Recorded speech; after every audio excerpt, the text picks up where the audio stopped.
So while I was just cleaning up, getting ready to catch the ferry, I found a bumblebee that was struggling. And that's quite normal, right? They hibernate over winter, and then when spring comes, they wake up and they've got to find some food. And if they haven't got enough food, then they die. So I gave the bumblebee some syrup and a bit of water. And what I'm not saying here is like, I'm so good because I'm caring for a small animal. That's not the point here.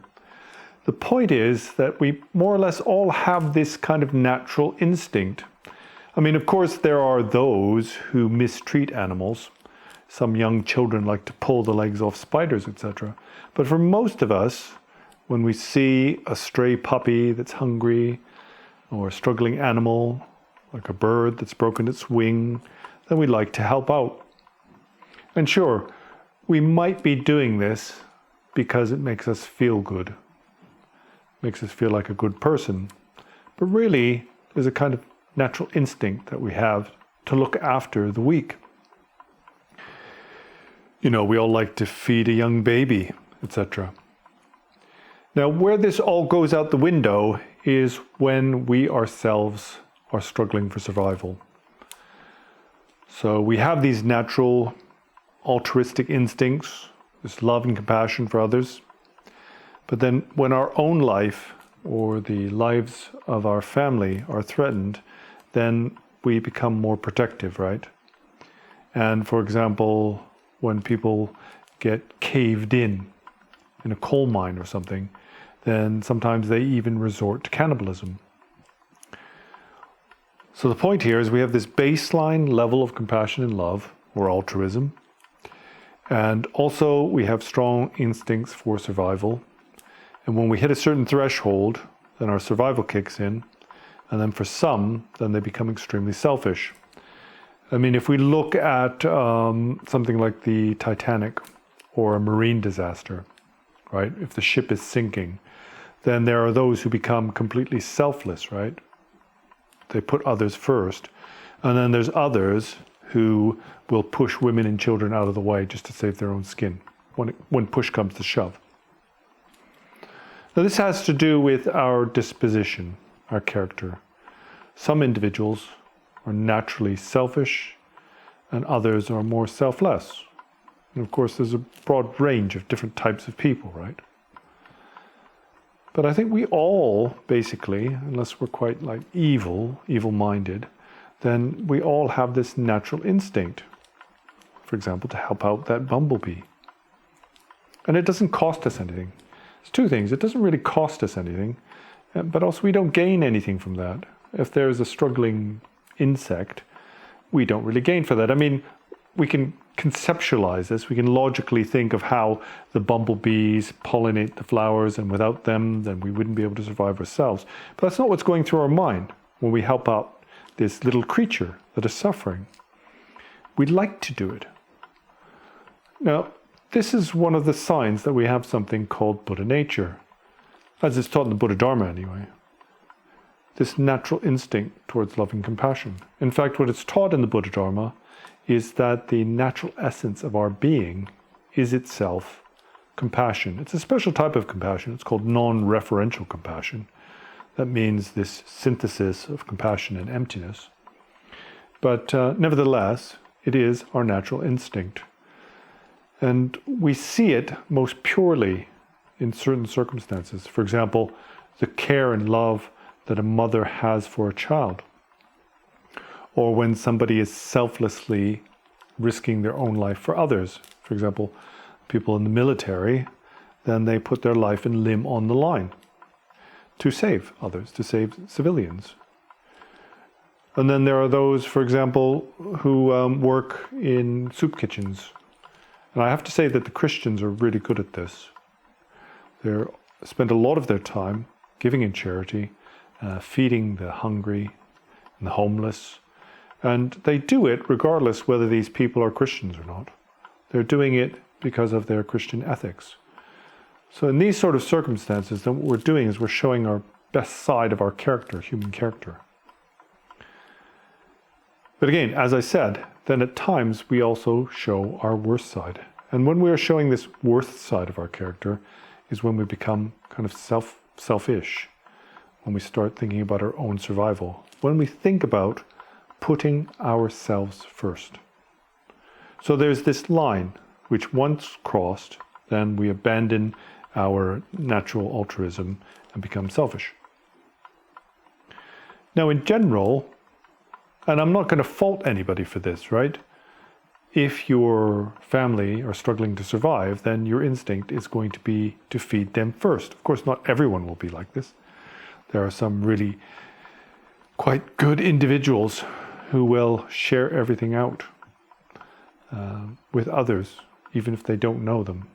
But basically, there's this line, right? There's this threshold. And nobody can be faulted for that when it comes down to survival. And some of us are better than others in this regard. Now, the problem in my mind is that for us, because we are so spoilt by our luxury, then our thresholds have all dropped very low. We've got a very low bar for when we start thinking of ourselves first. And so for many people, and this isn't just in America, then they're thinking about their national survival first and foremost, like America first, for example. Now, really for a Buddhist, this is a really strange idea. Because for Buddhists, it's not just about our family or our nation.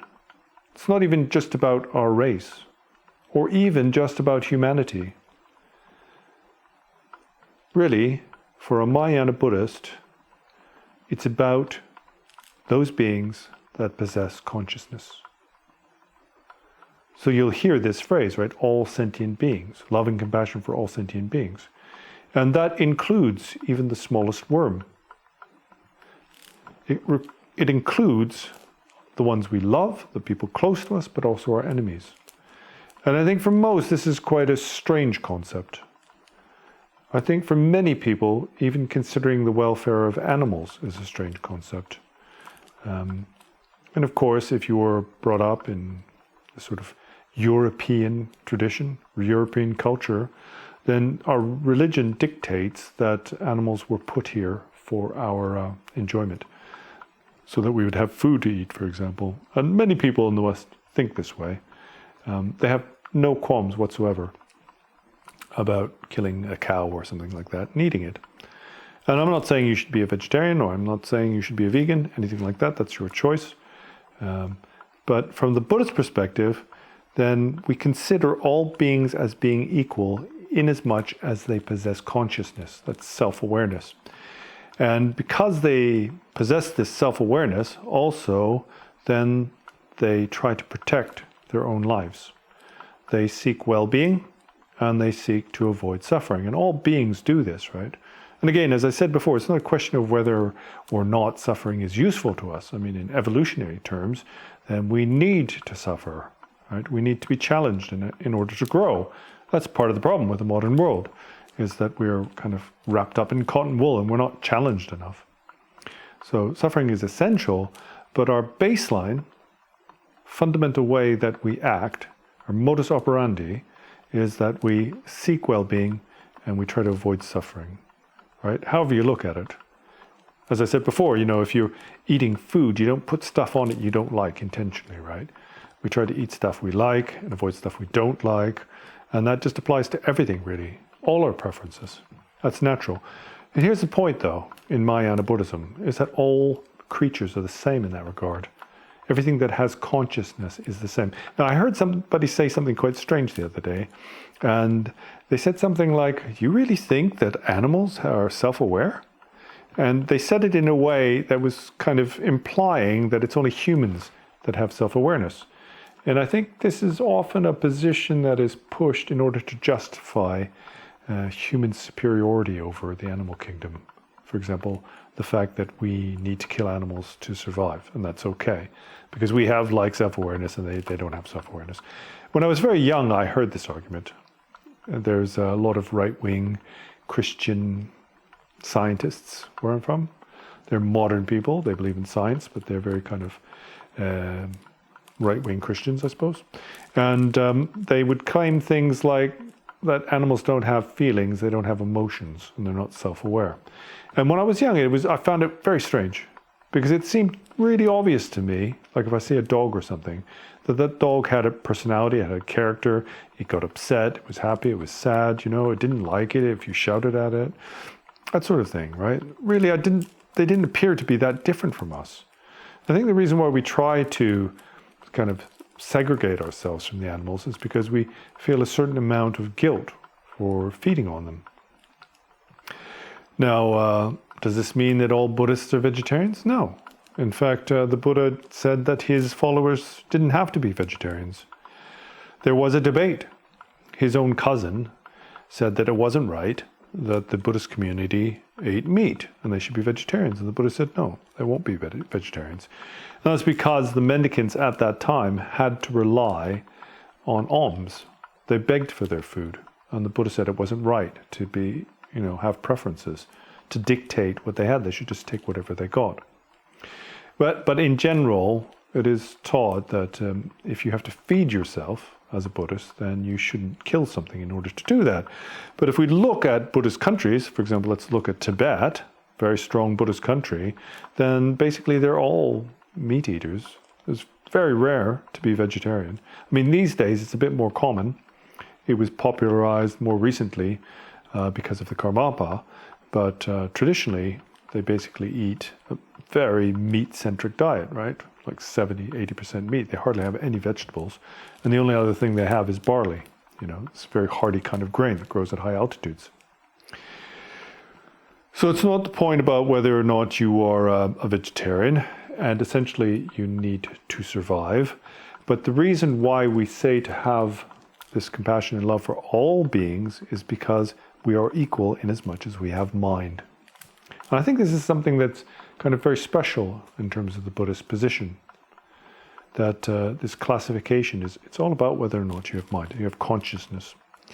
And the other thing that the Buddha taught was that we don't make distinctions on the basis of things like race, religion, gender, these sorts of things. The Buddha taught that these things aren't important, right? For example, your family name is not important. Whether you're a king or whether you're a peasant is not important. What is important is your level of training. And what the Buddha meant by that is your level of training on the spiritual path. In general, there are three types of training.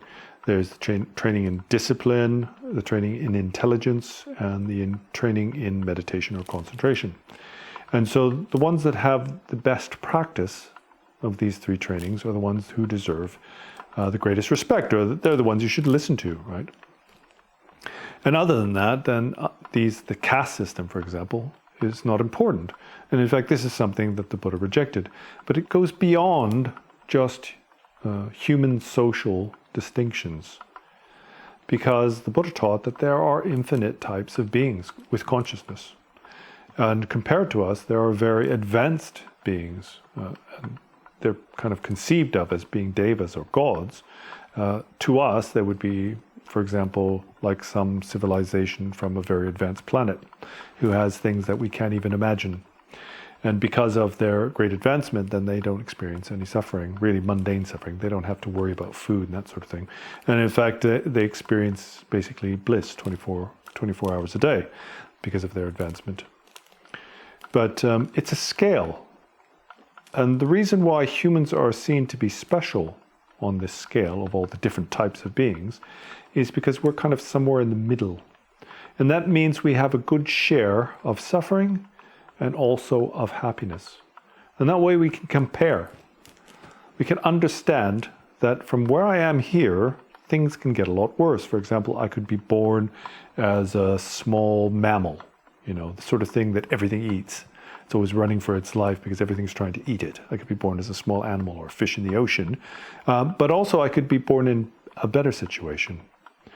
But of all the different classes of beings, and in general there's taught to be 6, but really there are infinite different types of manifestation of conscious beings, that humans are well positioned because we're somewhere in the middle.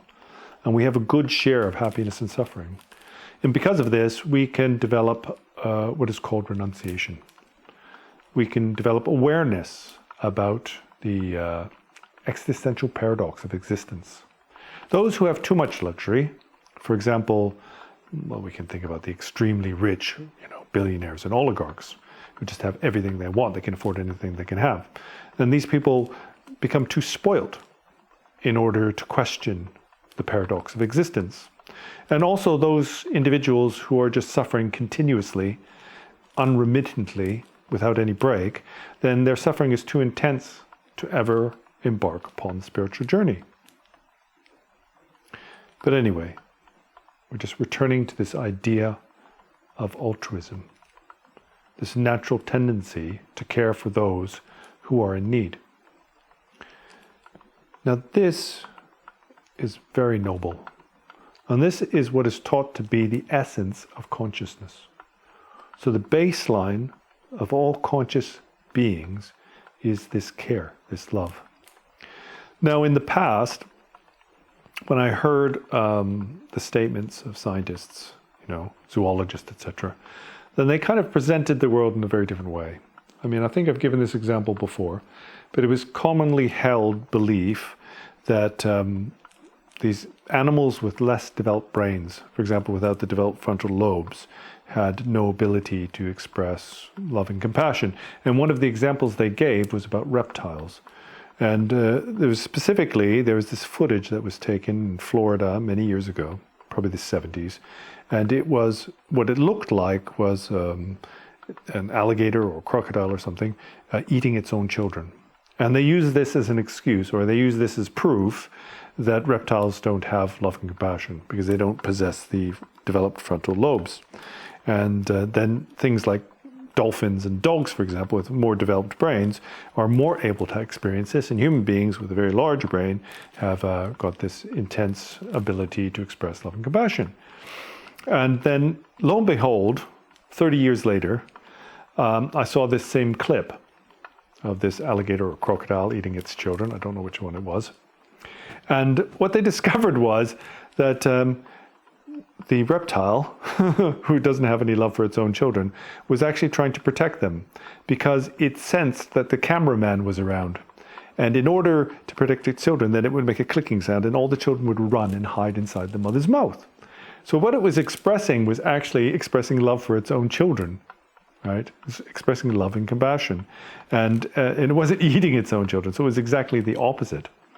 But what it shows is, right, that this old idea that these animals don't have love and compassion is wrong, or they're incapable of expressing that and they don't have feelings, was wrong. And it was really just something that was being framed from a kind of anthropocentric view, right? This view that takes humanity at the center of the mandala of existence. This is a mistake in the Buddha Dharma, right? Really what we need to see is that we are just another iteration, another manifestation of consciousness in the universe. And we are no more important than anyone else. And this is a start, this is a beginning, especially on the Buddhist path. What makes the world difficult is selfishness, right? Especially when we fall back on this survival instinct before we've hit a significant threshold of challenge, right? And that's kind of where we are in the modern world. I mean, I received some comments recently on the channel from people who were a bit annoyed because I suggested that soft power was important. And they said, well, there's only hard power, there's no such thing as soft power. But this just displays their own ignorance about humanity, about the way we live our lives, how we interact. Not even just humanity, in fact, animals use soft power as well. Because the reality is, and most of what we do in our life is about soft power, and we hardly ever revert to hard power. In fact, hard power is only really used in extreme emergencies. For example, like, when a wild animal is trying to take your life, or, a robber has come to your house. Really, when we go to work and we say good morning to our fellow colleagues, we're using our soft power. We want people to be friendly to us. We don't want to be seen to be an enemy. But these days, many people have this idea that there is only hard power. And basically everything is polarized, right? There's just basically a lot of enemies and we have to fight with them. And there's no way except for bullying or extorting or fighting with people in order to get what we want or to make the world a better place. But this is exactly the opposite of what we need at this time, at this very time, right? We don't need to bully each other or to fight with each other. We need to find ways to cooperate. I mean, in the past, Western scientists very much pushed this idea that the reason why we were so successful is because of competition. A business has this idea as well. But I don't believe that. The way I see it is that really all of our advancement has come from cooperation. Cooperation is far more important than competition. Of course, it's healthy to have a certain amount of competition. But if you look at the most successful species, and the ones that will probably survive even after a nuclear holocaust, then they all are very skillful at cooperating. For example, ants, these sorts of things, animals that are able to work together. We are stronger together, and we are weaker when divided. And it's the predators who want us to be divided. For example, when the lion comes after the herd, then they try to single out one individual from that herd, and then they can kill them. But as long as the herd keeps together, then it's safe and it's protected. And this is very much the way that people with a predatory mentality try to do business, right? They try to frighten everybody, and so that those individuals will fall back on their selfishness. And then once they do that, then they can be picked off one by one. So we shouldn't do that. We're stronger together. And we are better when we are expressing love and compassion. Our altruism enriches us and makes the world a better place. And it is our selfishness, putting ourselves first, that makes life more difficult.